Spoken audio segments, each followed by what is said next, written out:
नमस्कार, स्वागत है आपका। आप देख रहे हैं राष्ट्रपथ। मैं हूं आपके साथ अदिति मिश्रा।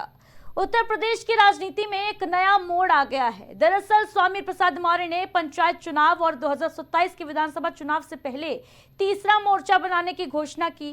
पीडीए फॉर्मूले पर आधारित इस नए राजनीतिक विकल्प के जरिए मौर्य ने राज्य में सत्ता के समीकरणों को साधने की कोशिश की है। हालांकि इस मोर्चे का चुनावों पर कितना असर पड़ेगा या फिर ये किस पार्टी को ज्यादा नुकसान पहुंचाएगा, भविष्य के गर्भ में क्या छिपा है ये। लेकिन प्रेस कॉन्फ्रेंस के दौरान मायावती को यूपी का अब तक का बेहतरीन मुख्यमंत्री बताने वाले मौर्य के बयान ने सियासी गलियारों में एक नई बहस, एक नई चर्चा जो है वो छेड़ दी है। रिपोर्ट देखिए।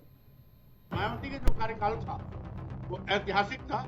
न उसके पहले वैसा कोई मुख्यमंत्री था, न उनके बाद कोई ऐसा मुख्यमंत्री। लेकिन ये इत्तेफाक है कि बहन जी अब वो बहन जी नहीं रही।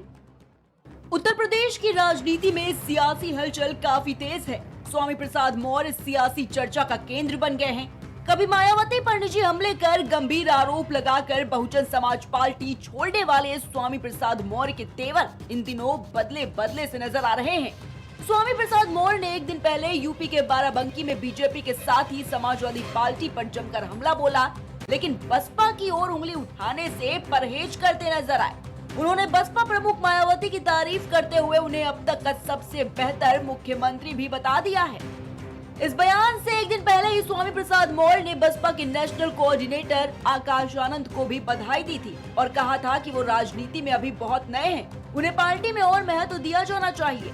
स्वामी प्रसाद मौर्य के 2 दिन में आए इन 2 बयानों के बाद सवाल उठ रहे हैं कि वो अचानक मायावती के फैन क्यों हो गए। यूपी की राजनीति में घाट घाट का पानी पी चुके स्वामी प्रसाद मौर्य की बसपा पर नरमी, मायावती के सीएम कार्यकाल की तारीफ करना, आकाश आनंद को बधाई देकर महत्व की वकालत करना, कहीं ये उनके सियासी सफर के फिर से अपनी पुरानी पार्टी की ओर मुड़ने का संकेत तो नहीं। दरअसल स्वामी प्रसाद मौर्य ने अपने सियासी सफर का आगाज बसपा के ही साथ किया था। 1996 में बसपा के टिकट पर डलमऊ सीट से पहली बार विधायक निर्वाचित हुए स्वामी प्रसाद मौर्य की गिनती मायावती की सबसे करीबी, सबसे ताकतवर नेताओं में होती थी। मायावती की अगुवाई वाली यूपी की बसपा सरकार के कार्यकाल में भी स्वामी प्रसाद मौर्य का रुतबा था। वो सबसे ताकतवर मंत्रियों में गिने जाते थे। 2012 के यूपी चुनाव में बसपा की सत्ता से विदाई के बाद हालात बदले और स्वामी की सियासी नाव भी डवाडोल होने लगी। 2014 के लोकसभा चुनाव में बसपा शून्य पर सिमट गई और स्वामी नए सियासी ठौर की तलाश में जुट गए। स्वामी प्रसाद मौर्य के हालिया बयानों को अतीत का रुतबा हासिल करने की उम्मीद के साथ बसपा में वापसी के लिए सॉफ्ट सिग्नल भेजने की कवायद के रूप में भी देखा जा रहा है।